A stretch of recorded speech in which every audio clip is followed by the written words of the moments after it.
Assalamualaikum warahmatullahi wabarakatuh.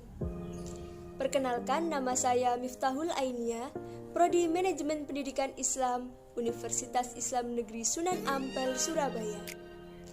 Di video kali ini, saya akan membahas tentang tugas yang diberikan oleh Pak Ali dengan memenuhi mata kuliah Manajemen Strategi Pendidikan Praktikum.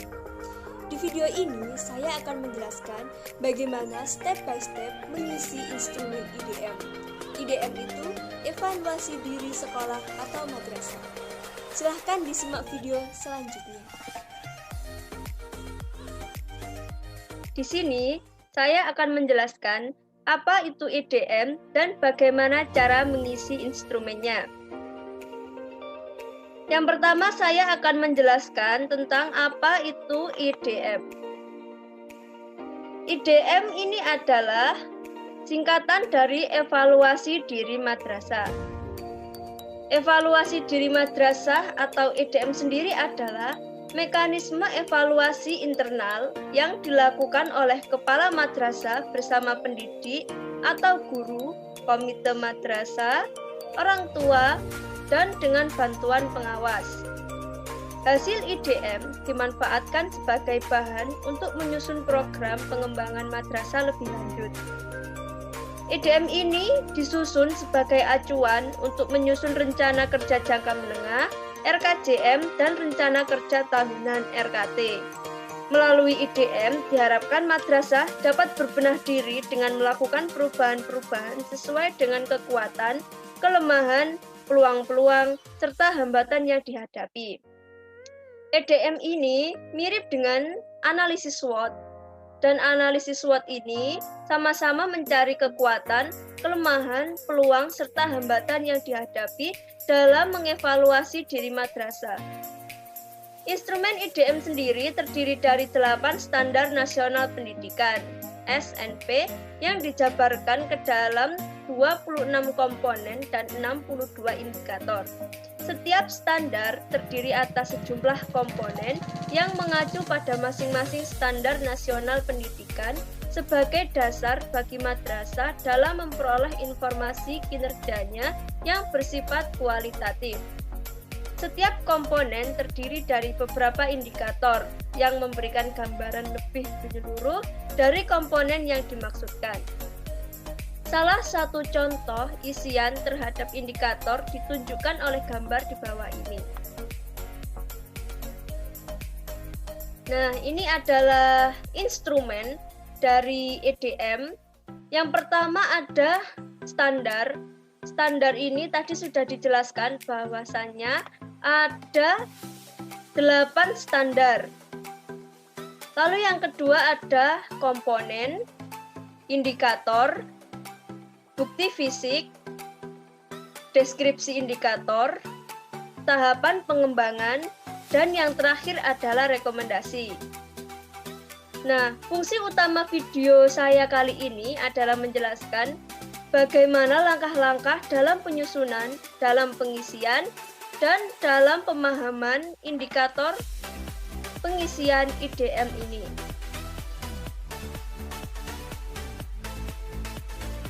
Nah, ada 4 tahapan dalam pengisian. Yang pertama mengisi bukti fisik.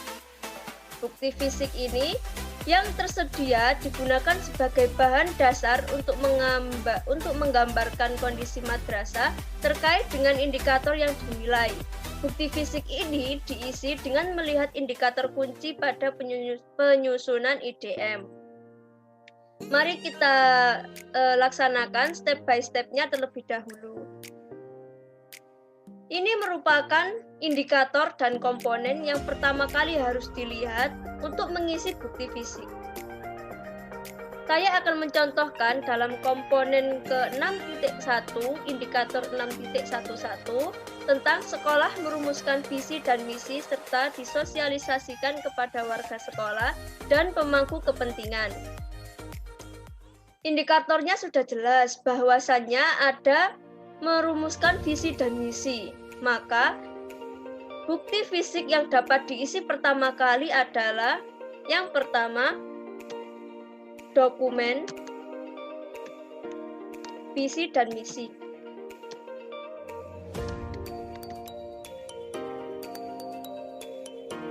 Lalu yang kedua, bukti apa yang berhubungan dengan visi dan misi sekolah sebagai sosialisasikan, sebagai alat penyosialisasikan kepada warga sekolah dan pemangku kepentingan. Yang kedua adalah ada yang namanya gambar atau sebangsa brosur, poster, visi dan misi sekolah.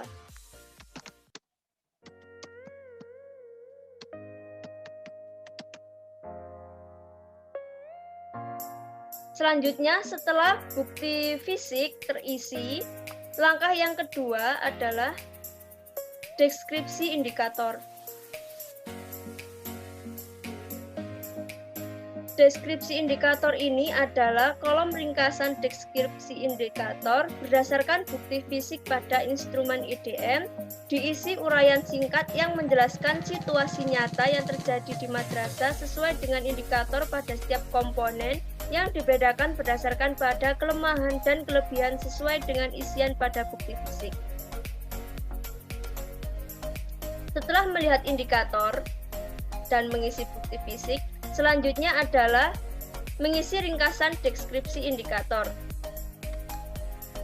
Dijelaskan tadi bahwa ketika mengisi deskripsi indikator harus melihat bukti-bukti fisik, lalu mengisi sesuai dengan apa yang nyata dalam dokumen dalam bukti fisik tersebut. Contohnya yang pertama, dokumen visi dan misi. Maka kekuatannya di sini diisi dengan kata-kata madrasah telah mempunyai dokumen visi dan misi sekolah.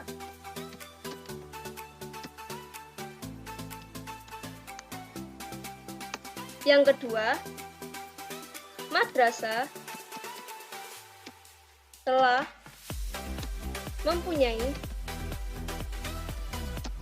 poster, visi, dan misi sekolah.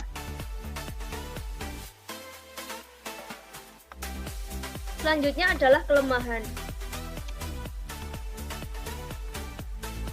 Kelemahan ini diisi bukti fisik yang telah tercantum sebelumnya. Kelemahan ini juga melihat dari narasi sebelumnya dari kekuatan. Contohnya yang pertama dalam kekuatan, poin pertama madrasah telah mempunyai dokumen visi dan misi sekolah. Maka kelemahannya adalah yang pertama satu, mari kita mencari kata-kata yang tepat untuk menggambarkan kelemahan dari poin pertama. Yaitu yang pertama, warga sekolah belum sepenuhnya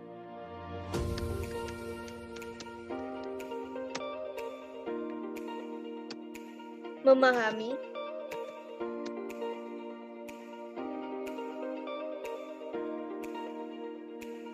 visi dan misi titik. Lalu kelemahan yang kedua adalah kita bisa melihatnya dari kekuatan yang telah tercantum pada poin kedua, yaitu sekolah belum menindaklanjuti visi dan misi sekolah.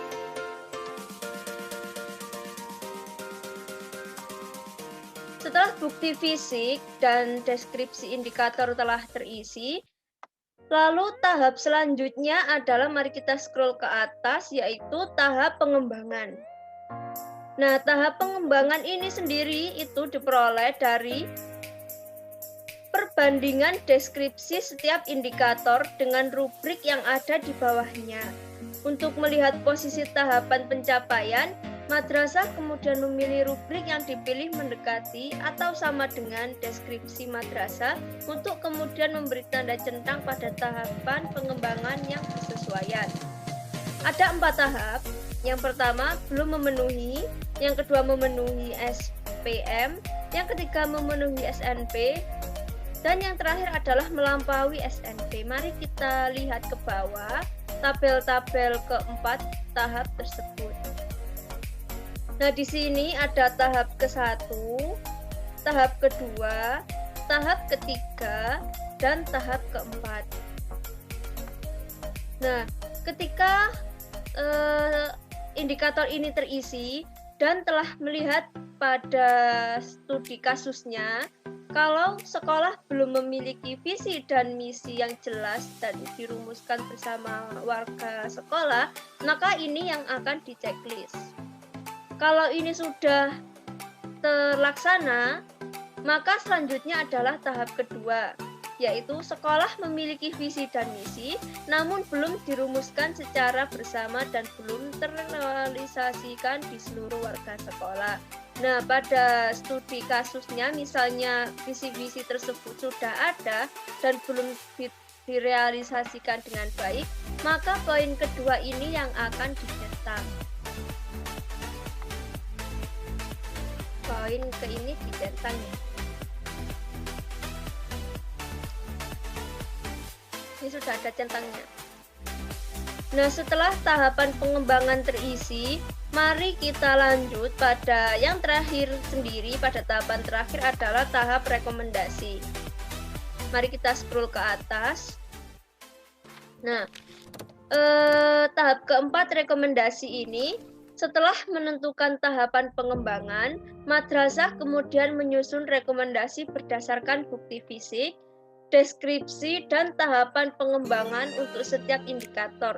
Rekomendasi tidak hanya difokuskan pada indikator yang dianggap lemah, namun juga disusun setiap indikator yang telah mencapai standar nasional pendidikan. Nah, mari kita aplikasikan pada tabel. Setelah bukti fisik, deskripsi indikator, tahap pengembangan sudah terisi, lalu menyusun rekomendasi. Nah, rekomendasi sendiri ini sudah dijelaskan di muka tadi bahwa mengambil dari tahapan-tahapan sebelumnya. Rekomendasi ini bisa diisi dengan contoh yang pertama. Madrasah perlu melakukan pengembangan visi dan misi sekolah. Lalu yang kedua, madrasah perlu mengadakan review visi dan misi sekolah secara berkala. Nah, ini semua sudah terisi dari pengisian langkah pertama bukti fisik sampai dengan tahap yang terakhir atau langkah yang terakhir, yaitu rekomendasi.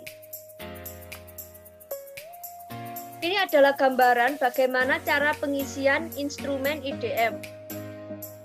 Selanjutnya, dengan tugas yang diberikan kemarin, dengan studi kasusnya MI Sunan Ampel, instrumen IDM pengisiannya milik saya sendiri sudah jadi dan sudah berbentuk seperti ini. Mari kita scroll ke bawah. Ini adalah hasil kerja saya pada 2 minggu yang lalu. Pada pembagian kelompok, saya mendapatkan komponen ke-6.1, kinerja pengelolaan sekolah, berdasarkan kerja tim dan kemitraan yang kuat dengan visi dan misi yang jelas dan diketahui oleh semua pihak. Lalu saya mendapatkan dua indikator, yaitu 6.11 dan 6.1.2. Saya akan memberikan hasil pekerjaan saya sebagai contoh. Pada indikator 6.1.1 pada studi kasus MI Sunan Ampel. Di sini saya telah mengisi bukti-bukti fisik dengan step by step yang telah saya jelaskan di muka tadi. Yang pertama ada rumusan visi dan misi MI Sunan Ampel. Yang kedua pajangan visi dan misi di setiap kelas dan ruangan madrasah. Yang ketiga data seluruh warga dan pemangku kepentingan di MI Sunan Ampel. Ini adalah bukti fisik yang melihat dari indikator kunci, sekolah merumuskan visi dan misi serta disosialisasikan kepada warga sekolah dan pemangku kepentingan. Lalu yang kedua, ringkasan deskripsi indikator.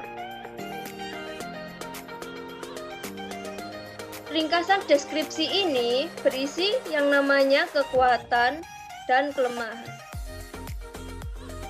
Kekuatan ini diisi seperti tadi melihat pada bukti fisik. Yang pertama, madrasah memiliki visi dan misi sekolah. Ini merupakan kekuatan. Yang kedua, dalam merumuskan visi dan misi, Kepala Sekolah MI Sunan Ampel Surabaya melibatkan sejumlah guru, pengurus yayasan, dan komite sekolah. Selanjutnya, yang ketiga, kekuatannya adalah madrasah memiliki semua data keseluruhan warga sekolah, dan yang terakhir adalah madrasah memiliki semua data keseluruhan pemangku kepentingan sekolah. Dalam ringkasan deskripsi indikator, jangan lupa ada kelemahan. Nah, kelemahan ini diisi sebagai tolak belakang dari kekuatan. Yang pertama, warga MI Sekolah Sunan Ampel belum sepenuhnya memahami visi dan misi. Yang kedua, sekolah belum menindaklanjuti visi dan misi madrasah. Dan yang terakhir adalah madrasah belum sepenuhnya mensosialisasikan visi dan misinya kepada semua warga dan pemangku kepentingan di MI Sunan Ampel. Lalu yang tahap ketiga adalah tahap pengembangan. Pada tahapan ini mengisi dari tahap 1, 2, 3, 4 dengan melihat pada studi kasus yang telah diberikan pada tugas sebelumnya. Dan di sini saya mengisi tahap keempat dengan jabaran sekolah kami memiliki visi dan misi yang dirumuskan secara bottom up dan terrealisasikan kepada seluruh pemangku kepentingan serta direview secara berkala sesuai dengan situasi, kondisi, dan kebutuhan sekolah. Lalu rekomendasinya adalah yang pertama, Madrasah MI Sunan Ampel melakukan pemahaman mengenai visi dan misi sekolah. Yang kedua, madrasah perlu melakukan review tentang visi dan misi sekolah secara berkala agar visi dan misi lebih terrealisasikan dengan baik. Karena sejatinya rekomendasi sendiri ini diisi tidak hanya dari segi kelemahan, baik dengan segi kekuatan, supaya dapat menjadi bahan evaluasi selanjutnya. Mari kita scroll ke atas lagi. Nah, sudah sampai di sini.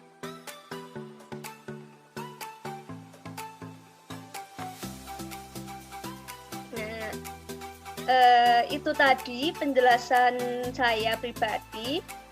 Bagaimana cara mengisi IDM, instrumen IDM, dan menjelaskan apa sih IDM itu sebenarnya, dan bagaimana cara mengisinya, serta pemahaman cara mengisinya.